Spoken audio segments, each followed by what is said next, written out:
Bonjour à tous. Bonjour à tous. Salut Alexis. Salut Thomas. Je me souviens, il y a quelques années, c'était en 2016, on avait eu la chance de pouvoir aller à Java One, ça s'appelait encore comme ça à l'époque. Et à l'époque, en fait, Java 9 n'était pas sorti. Et ils annonçaient en fait toutes les nouveautés. Tu te rappelles de certains trucs? Ouais, je me rappelle surtout que tu étais resté bloqué sur une slide en particulier, avec une belle baleine. Ouais, c'est vrai, c'est un peu mon truc ça. À l'époque, en fait, Docker c'était déjà ultra répandu. Par contre, il y avait des petits soucis pour les applications Java, donc ils annonçaient pas mal d'améliorations à ce niveau-là, et je pensais que c'était vraiment quelque chose de super intéressant pour la communauté Java. Mais bon, il faut bien se dire que la grosse annonce du moment, c'était pas ça, c'était plutôt les modules dans Java et le projet Jigsaw. T'en pensais quoi, toi? Moi, je trouvais que c'était une idée super intéressante pour les petits projets, pour les nouveaux projets. Par contre, dans notre cas, sur un gros projet avec énormément d'existants, j'avais quand même un peu du mal à voir comment on allait s'en sortir, quoi. Ouais, c'est vrai que je me souviens d'un truc. En fait, tu as pris une photo près du panneau Oracle. On a un peu l'impression que tu as 12 ans dessus. Mais à l'époque, tu avais dit de toute façon, Java sortira jamais de Jigsaw, ça va être repoussé. Le jour où ce truc-là il sort, j'arrête de me raser. J'ai tenu parole. Et au final, Java 9 a été livré dans les temps. Java 10, Java 11, et puis du coup, on fait quoi? On fait quoi? On fait quoi? Tu veux dire passer à Java 11, c'est ça? Parce que bon, c'est vrai qu'à l'époque, on faisait pas mal de Java.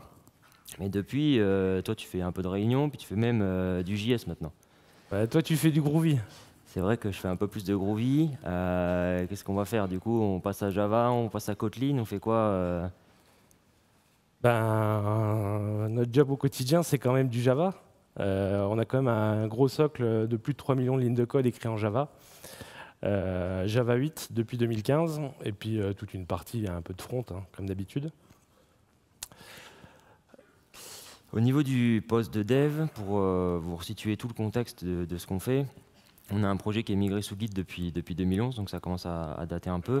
On utilise Gerrit pour la revue de code, les processus et tout ça, et l'ensemble des développeurs, grosso modo, sont sur du Eclipse Windows.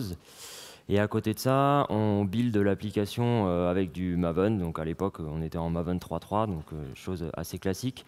On orchestre tout ça avec du Jenkins et on pousse dans Artifactory. Donc on est sur des standards, on va dire.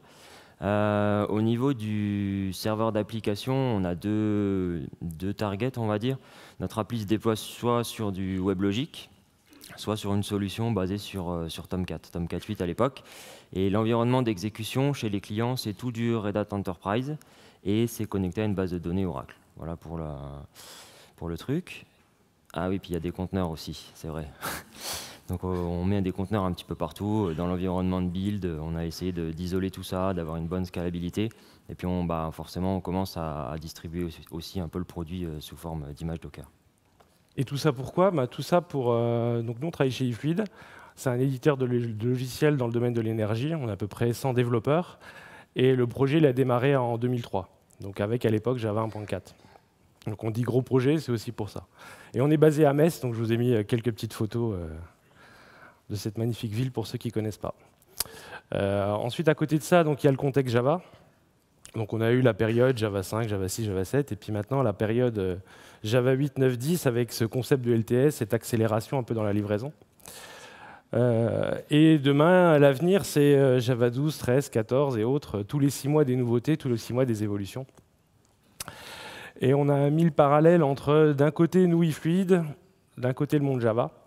Donc on s'est retrouvé entre 2017 et 2018, donc avec d'un côté les versions de Java qui étaient à l'époque donc Java 9, Java 10 annoncé, et la nécessité de faire un choix sur l'évolution de notre stack, parce on livre la version majeure à peu près tous les 2 ans en général. Donc on avait une période où on devait décider qu'est-ce qu'on fait. On reste en Java 8, on va en Java 11. Voilà. Et donc la première date de mise en prod de notre projet là, c'est début 2020. Donc on avait quand même de quoi voir venir, quoi. Donc la première chose, c'est qu'on a commencé à réfléchir. Et déjà, la première question, c'est est-ce que la mise en place des modules Java 9 est obligatoire? Eh ben non, et heureusement, parce que comme tu l'as dit, sur un projet comme le nôtre, la mise en place de modules, ça va être super long. Donc c'est pas un frein pour migrer sur du Java 9, 10 ou 11. Et au niveau des API, tu sais, ils ont annoncé des suppressions, Thomas. On est impacté, on n'est pas impacté. Qu'est-ce qu'il en est? Bah, bon, on a quand même un projet un peu legacy, pas mal d'années d'historique, donc forcément, on est impacté. Donc il y a du code voilà, qu'on utilisait qui vont être supprimés. Et c'est assez simple à traiter, notamment avec l'outil JDEPS qui peut nous donner des conseils ou quoi. Donc ça, c'est pas un souci. Et les dépendances, est-ce qu'on a des dépendances un peu exotiques, des trucs pas maintenus? Bah, là-dessus, on est assez strict sur les dépendances. Ça fait un moment qu'on a mis un processus de validation en fait, de tout ajout de dépendance pour s'assurer que rien qu'en termes de licensing, on soit correct, ce genre de choses, que les dépendances soient maintenues dans le temps. Donc là-dessus, c'est pareil, on devrait être à peu près bien. Et sinon, au niveau des outils, un peu tout ce qui tourne dans l'écosystème, tu vois des trucs problématiques, des choses qui pourraient nous poser problème? Bah, moi, je vois pas, mais tu penses à quoi? Bah, je sais pas, il y a quand même WebLogic, Bon, on après, l'utilise, quoi. WebLogic, c'est Oracle. Java, c'est Oracle, il y aura pas de problème. Bon, bah. Et sinon, Par contre, ouais. Par contre, on se posait d'autres questions à l'époque. C'est au niveau des patchs de sécurité. Donc, comment ça va marcher? Parce que Java avance plus vite, les releases changent un peu. C'est quoi le truc? bah, le truc, c'est qu'Oracle a annoncé que maintenant les patchs allaient être payants sur la version Oracle.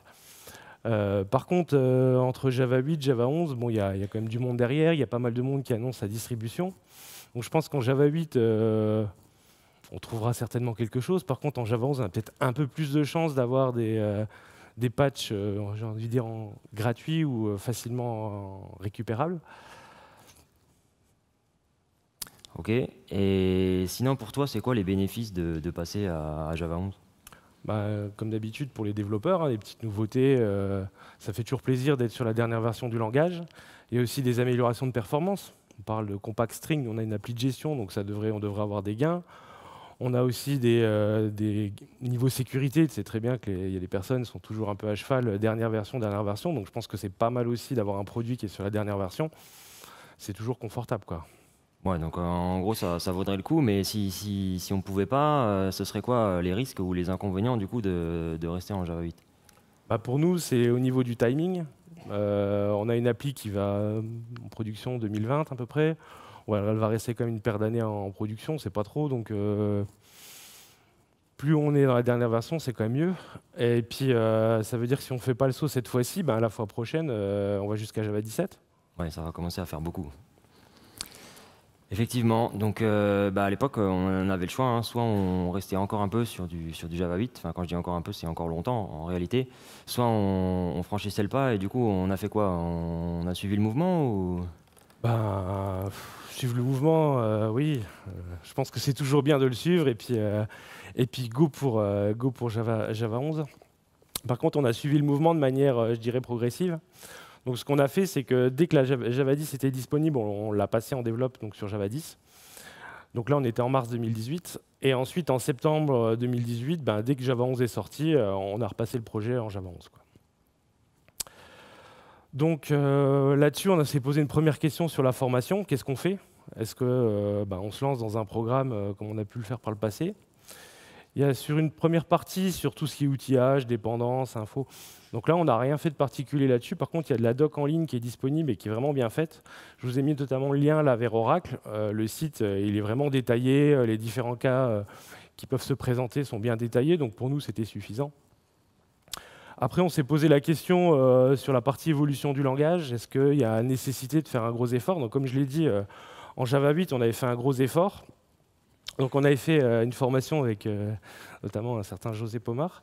Et par contre, pour Java 9 et 11, vu la quantité d'évolution, on a décidé de ne pas faire de formation spécifique là-dessus et de rester sur de la doc diffusée aux équipes et compagnie, quoi. Ce qu'on constate, c'est qu'on voit des petites choses qui ont été ajoutées de manière simple, comme les var qui commencent à se propager un peu dans le projet. On voit aussi beaucoup le map-off, list-off, set-off qui se dispersent dans le projet, ou des parties sur les streams ou autres, des nouveautés. Mais on n'a pas fait de formation spécifique. Il y a aussi des outils en ligne, par exemple celui-là, c'est le Java Almanac. Ça vous permet de retrouver l'ensemble des API en fait, qui ont été ajoutées ou supprimées entre deux versions de Java. Donc c'est assez pratique pour voir les nouveautés. Et quand on clique, on est renvoyé automatiquement vers la Javadoc d'Oracle. Donc au final, pas de formation là-dessus. La deuxième chose, c'est le choix de la distribution. Donc la distribution, on a OpenJDK. OpenJDK, c'est le site, donc openjdk.java.net. C'est l'espace de collaboration pour travailler sur le projet, c'est le référentiel de code source qu'il y a derrière. Et à côté de ça, il y a des distributions. Donc il va y avoir différentes distributions d'OpenJDK.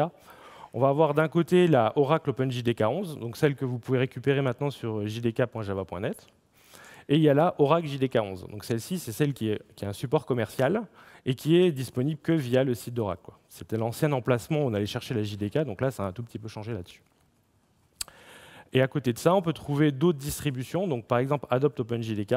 C'est une communauté qui met en place, qui maintient l'infrastructure de scripts pour tester et builder OpenJDK. Et via ce site, on peut récupérer différentes versions, donc des JDK, des JRE en version 8, 9, 10, 11, avec 2 JVM possibles, Hotspot ou OpenG9, et différentes plateformes, même Docker, Thomas. On peut même...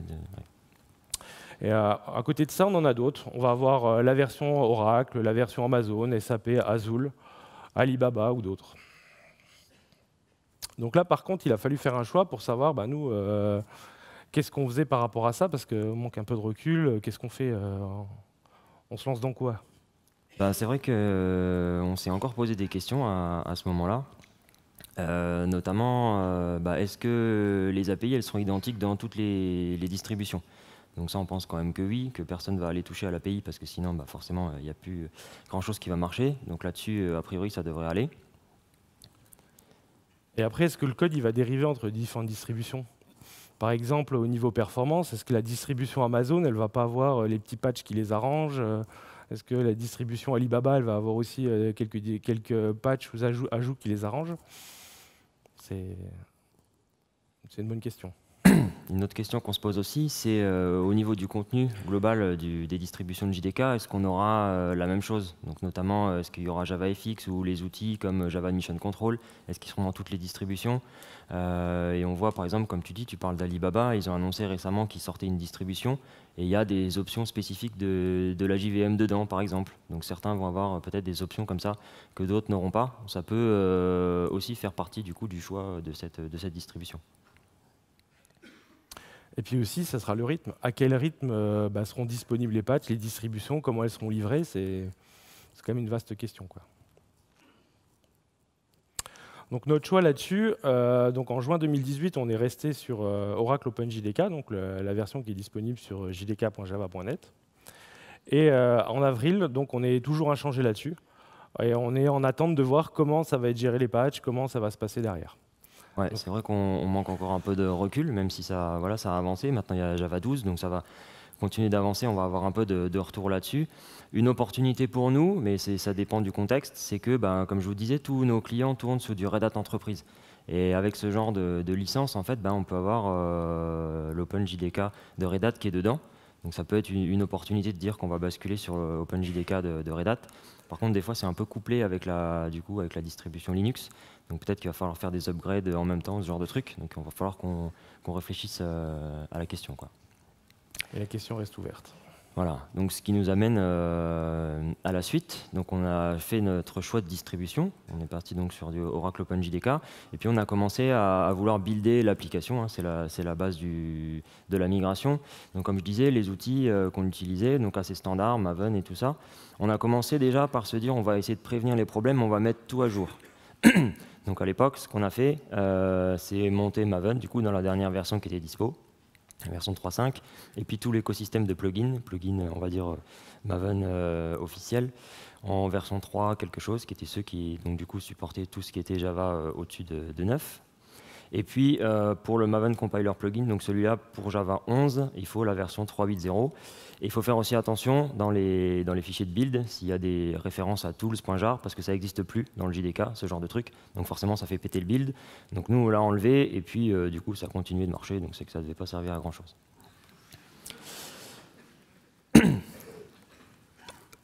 Donc après, si on rentre un petit peu dans le détail rapidement, quelques problèmes qu'on a eus. C'est des plugins qui ne fonctionnaient pas en fait, en Java 11 par exemple. Donc on fait beaucoup d'ASCII Doctor, hein, on aime bien, c'est beaucoup de documentation dans le code. Et voilà, avec Java 11, il y avait un problème d'API. Donc en fait, ce qu'on a fait, c'est qu'à l'époque, donc en septembre 2018, on a mis une version alpha d'ASCII Dr J qui corrigeait le problème.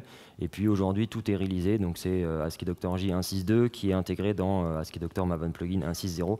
Donc là, à l'heure actuelle, tout fonctionne très bien. Autre point qu'on a eu, c'est sur le Maven plugin, donc celui qui permet en fait d'écrire nos propres plugins, qui ne fonctionnait pas non plus en Java 11. Donc on a remis le lien vers l'issue qui avait été ouverte. Et puis, alors là, on a dû attendre un petit peu. Il a été réalisé au mois d'octobre, il me semble. Non, novembre, voilà, 1er novembre. Et du coup, c'est pareil, encore une fois, aujourd'hui, tout fonctionne bien avec la version 3.6.0 du plugin.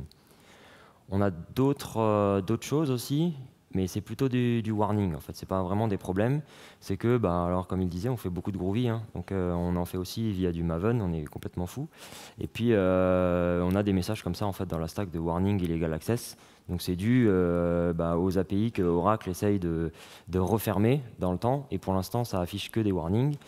Donc il y a deux possibilités. Soit on ajoute des options dans la JVM, donc là en l'occurrence dans le Maven OPTS, pour en fait lui dire que non, on s'en fout, on veut libérer le truc, puis on n'a plus le message de warning. Bon, si un jour Oracle referme vraiment, ça ne marchera plus du tout. Donc c'est pour ça qu'on pense que ce n'est pas forcément la bonne solution d'enlever le warning. On va plutôt attendre que Groovy corrige, et puis ça corrigera de fait le problème.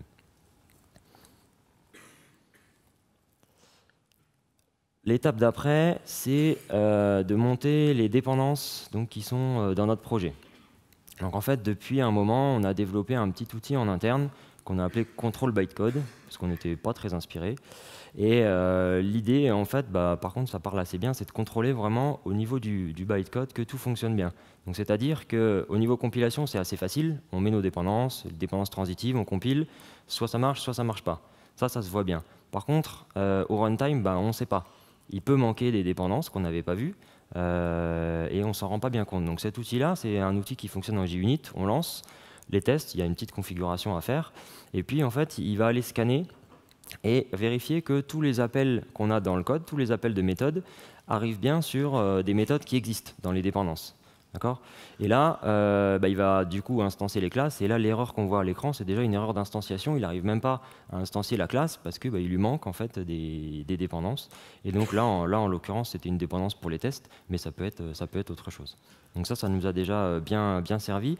Et l'autre cas d'utilisation de ce petit outil-là, c'est de détecter les classes en doublon. Donc ça, c'est un peu le truc un peu terrifiant en Java avec le ClassPass. C'est de se dire, je ne veux pas avoir deux fois la même classe dans des versions différentes dans mon ClassPass. Donc là, du coup, ça le détecte. Premier exemple que je montre, c'est dans nos propres dépendances. Donc c'est des librairies qu'on développe en interne. On voit que voilà, on a fait un refactoring, mais on ne l'a pas fini. Donc là, on a la classe qui est à deux endroits, donc ça va poser des problèmes dans le futur. Ou alors, dans nos dépendances transitives qu'on utilise, on peut aussi avoir ce genre de problème. Là, on voit que c'est des versions différentes et comme l'artifact ID a changé, du coup, on se retrouve avec deux genres de versions différentes. Donc ça, on veut vraiment éliminer tout ça et cet outil-là nous permet de vérifier tout ça. Et je n'ai pas dit, mais il était écrit, on l'a open sourcé, il est sur GitHub. Donc si vous voulez essayer, allez-y, puis faites-nous des retours. Donc après, là, Thomas, tu as parlé de l'outil pour contrôler les librairies. Donc les différentes librairies, on les a montées en version.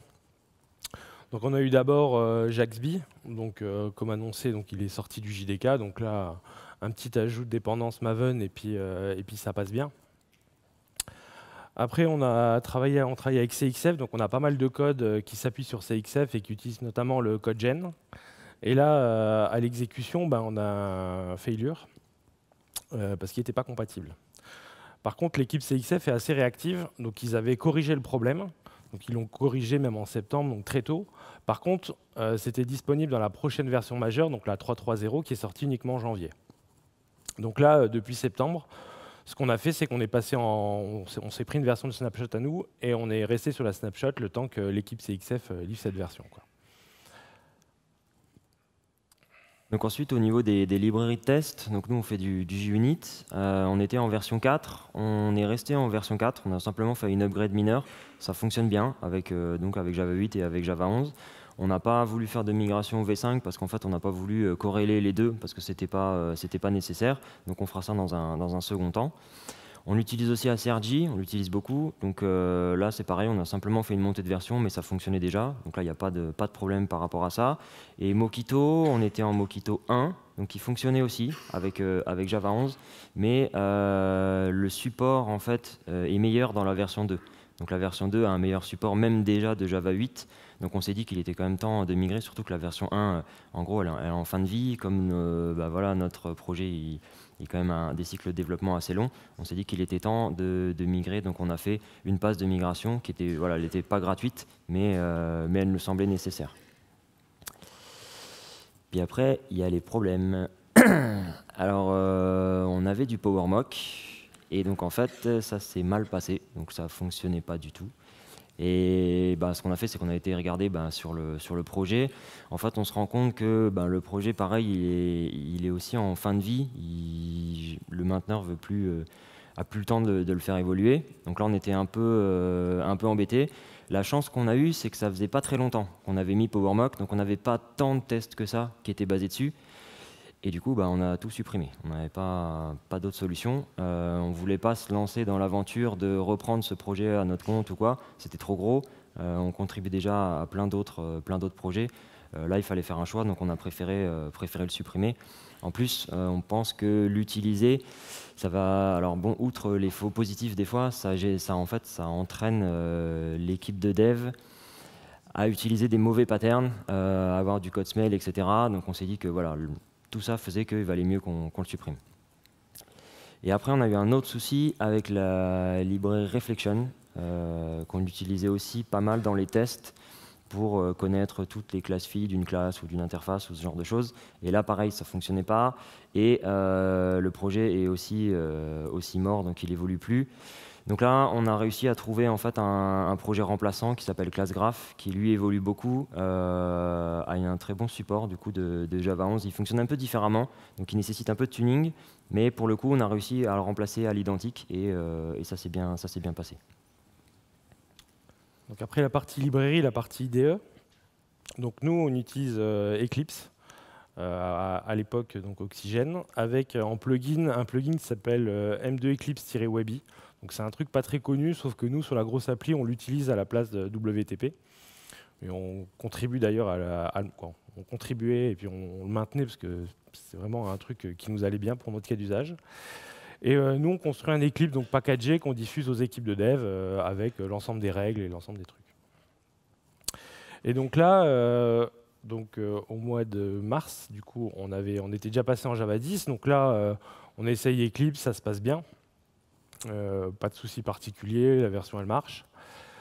Les pré-release, il y a des plugins de compatibilité qui ont été essayés. Avec les plugins de compatibilité, ça fonctionnait bien.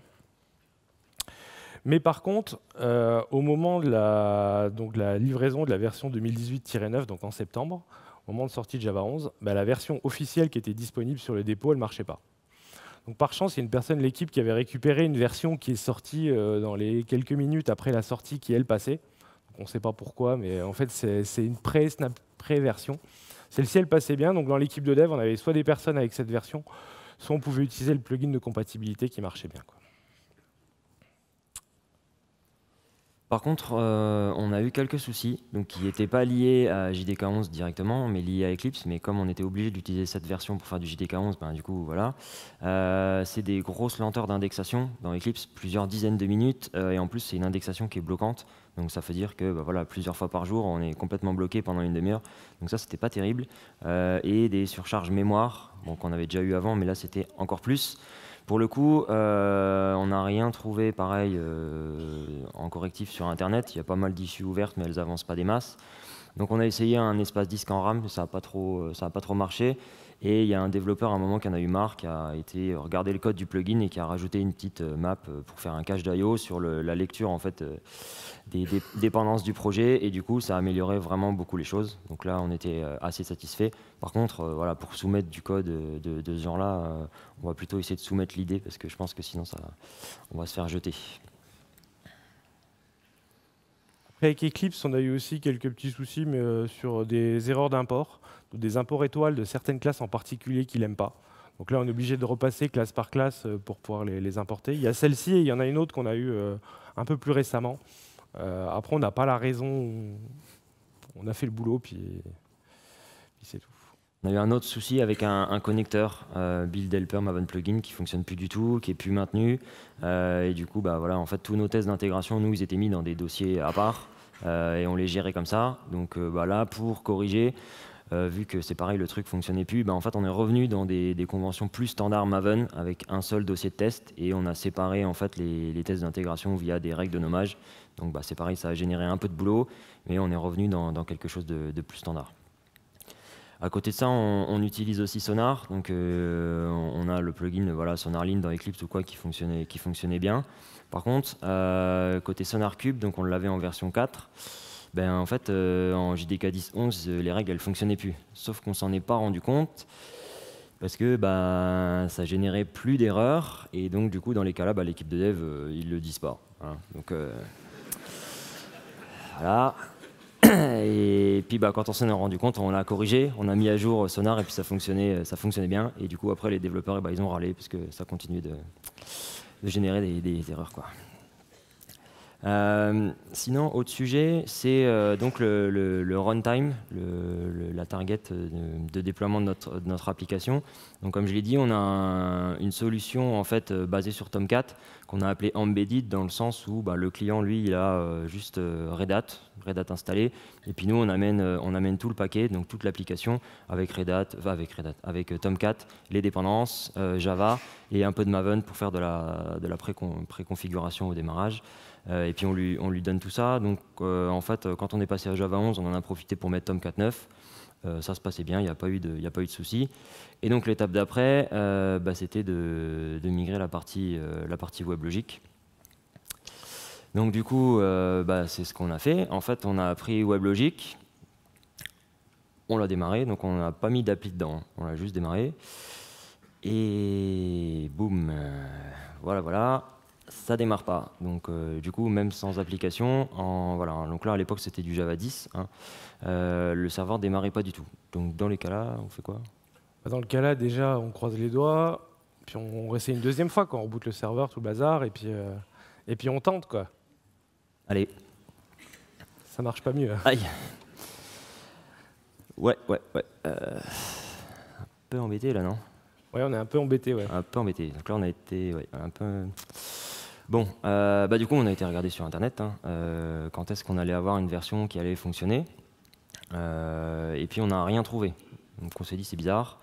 Donc, dans les cas-là, on va droit au but. On a demandé donc au support commercial bah, ce qu'on pouvait faire. Donc, eux, ils nous ont mis en relation directement avec la côte ouest des États-Unis. Eux, ils ont aussi été droit au but. Hein.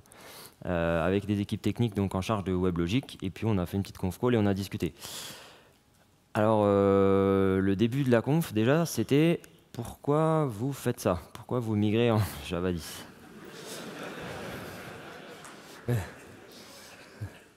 Alors bon, je passe les détails, mais en gros on leur a dit si c'est ça qu'on veut faire. Et on leur a dit ça marche sur Tomcat, il n'y a pas de souci. Hein. Ouais, ok. Et ben, ils nous ont dit, bon, de toute façon, nous, Java 10 ou 9, on ne veut pas en entendre parler. Hein. Déjà, on supportera que les LTS. Bon, à la limite, c'est pas grave, hein. De toute façon, on va y aller sur la LTS. Et première version, juin 2019. Donc, on n'y est pas encore. Hein. Donc, pour nous, c'était un peu compliqué. On voulait démarrer les devs un an avant. On était à l'époque en août, je crois, août 2018. Donc ça allait pas le faire, quoi. On allait être en retard par rapport à ce qu'on avait prévu. On pouvait pas attendre autant. Et en plus, c'était peut-être juin. On verra. Déjà, ils ont dit, on va attendre que Java 11 sorte. Quand il sortira, on va regarder ce qu'il y a dedans. Et puis après, on fera un truc. Bon, ok. Donc là, du coup, qu'est-ce qu'on fait? Du coup, on fait quoi? Parce que l'on était un peu confiant quand même, non? Parce que soit on revient en arrière, donc on revient à Java 8, et puis on reste comme ça. Soit on attend juin. On peut aussi supprimer WebLogic. C'est peut-être une opportunité.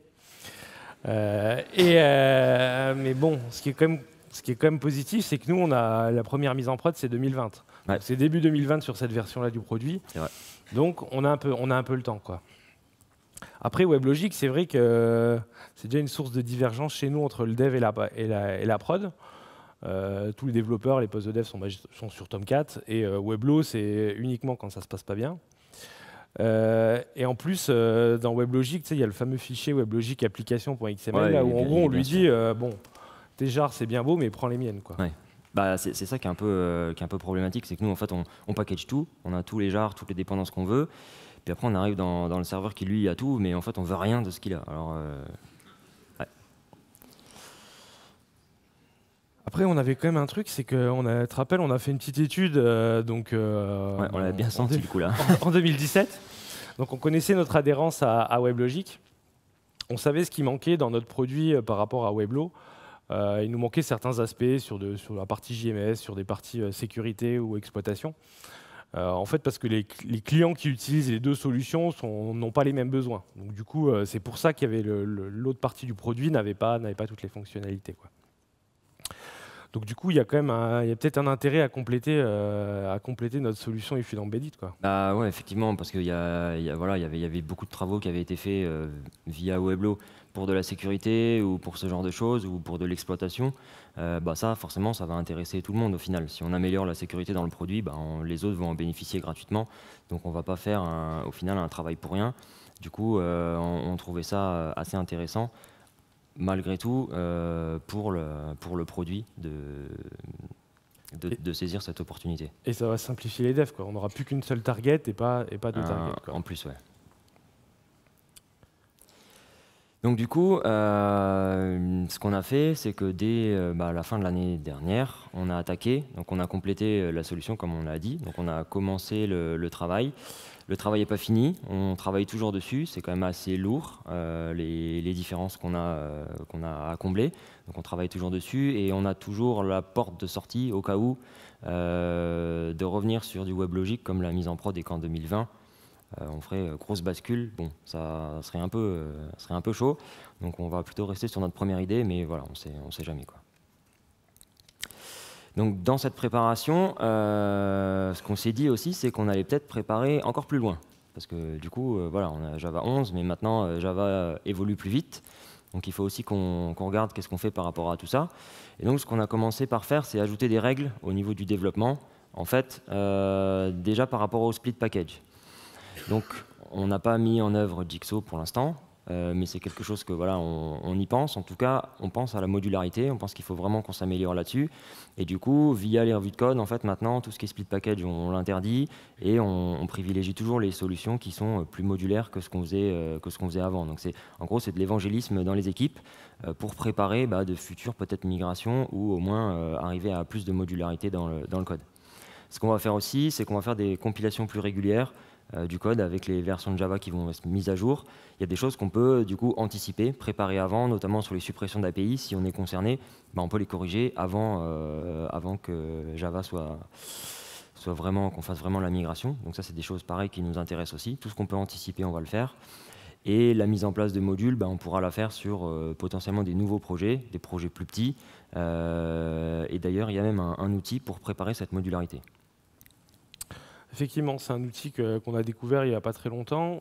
C'est un plugin Maven Gradle qui s'appelle Deptective, donc j'ai mis le lien. Donc, comment il fonctionne? En fait, on a la possibilité de mettre un fichier JSON à la racine du projet, donc deptective.json. Et ensuite, alors soit on l'écrit à la main, soit on peut le générer avec la commande analyze. Et à partir de là, on peut envoyer un validate au build. Et on a Maven qui va permettre de contrôler les dépendances. Donc l'intérêt de ça, et nous on y voit sur certaines briques ou sur certaines applis, c'est de préparer le terrain, les endroits où c'est propre, où on sait déjà que les dépendances elles sont respectées, mais on peut les verrouiller avec cet outil-là. Et donc on envisage fortement de le mettre en place. On l'a essayé un petit peu et on va c'est pas mal en fait parce que ça permet de faire comme du Jigsaw mais sans Jigsaw et de le faire du coup plus par étapes. Donc ça, ça nous paraît vraiment intéressant. Et puis voilà, sur tous les nouveaux modules qu'on va mettre en place, pas au sens Java, mais au sens fonctionnel, on peut déjà les préparer de façon propre et s'assurer que dans le temps, elles seront propres, puisqu'on aura cet outil-là, ce système-là. Voilà. Après, accessoirement, il permet de faire une sortie Gravise. Bon, sur les petits projets, ça va bien. Sur les gros projets, c'est toujours un peu plus délicat à consulter. Donc maintenant, qu'est-ce qu'il faut retenir de tout ça? Donc on a déjà une première partie, on va dire qu'on a eu des difficultés. je dirais classique et anticipé. Les problèmes qu'on a eu avec les outils, que ce soit CXF, que ce soit une petite jarre à rajouter à droite, une jarre à rajouter à gauche. Il y a eu le Corba aussi. Il y a eu le Corba aussi, ouais. Qu'on a dû supprimer une petite ligne Corba, mais il y a quelques petits ajouts, je dirais, classiques et anticipés. Et pour nous, on s'y attendait, et là-dessus, il n'y a pas eu de surprise, en fin de compte. Après, à côté de ça, il y a plutôt des difficultés inattendues qui, elles, nous ont généré beaucoup de travail. Et, on a JetBrains dans la salle. Ouais, non, en fait, le souci, c'est que on était un peu en avance. Enfin, on va dire qu'on a vraiment voulu mettre en place, alors notamment sur Java 11, on a voulu vraiment l'utiliser le jour de la sortie. C'était peut-être pas une bonne idée. Et bah, du coup, forcément, les outils ne sont pas toujours à jour au moment vraiment de la sortie. Il y a des choses forcément qui ne marchent pas. Il faut attendre un peu. Et du coup, voilà, on constate que maintenant, c'est plus stable. Et puis pour Java 11, ça va. Mais à l'époque, ce n'était pas vraiment le cas. Après, il faut aussi voir que Eclipse, c'est une fondation. Donc forcément, ça avance un peu plus lentement que sur des versions commerciales d'IntelliJ, par exemple. Donc dans notre cas, on va vraiment pousser vers IntelliJ parce que voilà, on veut pouvoir aller plus vite et puis pas se poser de questions quand on fait des updates et tout ça. Mais après, voilà, c'est vraiment un choix à mettre dans la balance. Soit on accepte d'attendre un peu plus, soit on paye. Voilà. Aujourd'hui, on est dans un mode mixte où il y a une partie de l'équipe qui est passée sur IntelliJ et d'autres qui sont restés sur Eclipse, et on supporte toujours les deux, en fait. Après, l'autre truc inattendu, c'est WebLogic. Hein. Donc là, on va dire que c'était vraiment pas prévu. Bon, on aurait peut-être pu regarder aussi un peu mieux avant, mais vraiment, on pensait qu'il n'y aurait pas de souci, que même si la version n'était pas encore là, elle allait être là. Et là, en l'occurrence, elle ne l'est pas. Donc par rapport au planning, ça ne matche vraiment pas. Donc ça c'est quelque chose qu'il faut vraiment regarder. Par exemple, j'ai regardé un peu sur les autres conteneurs. Donc JBoss EAP, ils ont sorti le support fin janvier 2019, le support de Java 11. Donc Java 11 était sorti du coup en septembre-octobre 2018. Donc voilà, il y a des petits deltas. Open Liberty, pareil, ils sont sortis en février 2019. Tommy, je ne sais plus, mais je ne sais pas si c'est déjà fait ou pas, ou si c'est en cours. Donc c'est pareil, il faut quand même regarder par rapport à ça, si on est dans les clous ou pas, par rapport aux versions de Java, c'est quand même quelque chose d'important. Et puis, après, il y a les dépendances un peu exotiques. Ça, il faut faire gaffe aussi. Parce que voilà, sur un projet, par exemple, un gros projet comme le nôtre, qui aurait eu énormément de PowerMock sur, je dirais, la moitié des tests ou voire plus, ça bloque une migration, quoi. On ne peut pas supprimer tous les tests parce qu'on va migrer à Java 11. C'est pas possible. Donc là, attention à ce genre de choses aussi, quoi. Et notre recommandation là-dessus, c'est ne migrez peut-être pas trop vite. Attendez quelques mois, peut-être 3 mois après la sortie. C'est quand même pas mal. Ça permet aux outils de laisser le temps de se stabiliser, de corriger les petits bugs à droite à gauche, et ça vous facilitera peut-être la vie, quoi. C'est sûr que nous, on n'avait pas le choix. C'était le moment où il fallait qu'on fasse quelque chose. Donc c'était soit on faisait pas, parce qu'après sinon on n'aurait pas eu le temps de tout faire et d'être dans les clous. Donc on l'a fait, et puis du coup on a eu quelques problèmes qu'on n'aurait plus aujourd'hui, hein, comme on voit. Aujourd'hui, migrer à Java 11, grosso modo l'écosystème il est prêt, sauf si vous faites du Weblo, mais à part ça, vous pouvez y aller. Donc après, c'est vrai que c'est quelque chose qu'il faut quand même regarder. Au niveau timing, quand est-ce qu'on migre, c'est important. Enfin, en tout cas, pour nous, ça nous a semblé assez important. Donc nous, notre recommandation, c'est quand même d'aller vers Java 11 et de le mettre dans vos projets, quoi. Merci à tous.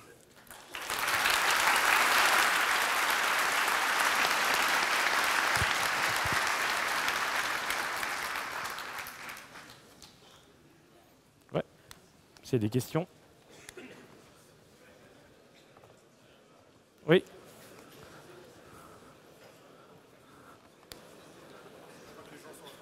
Oui, c'est pas grave. Vas-y. Vous n'avez pas rencontré des difficultés d'infrastructure pour les dépôts de certificats HTTPS? Alors, la question, c'est est-ce qu'on a rencontré des difficultés d'infrastructure vis-à-vis d'HTTPS, dépôt de certificats ou autre? Non. Là-dessus, on n'a rien eu de particulier pour le moment, quoi. S'il y a... Ouais. Ouais, juste derrière.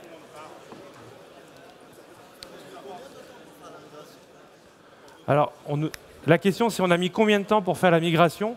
Donc en fait, on a commencé, donc on y va progressivement. Aujourd'hui, on est encore sur la partie WebLogic, donc on va y passer jusqu'au mois, on va dire jusqu'au mois de juin. Mais la bascule, on l'a faite en quelques semaines. Toute l'équipe de dev était passée sur Java 11, quoi.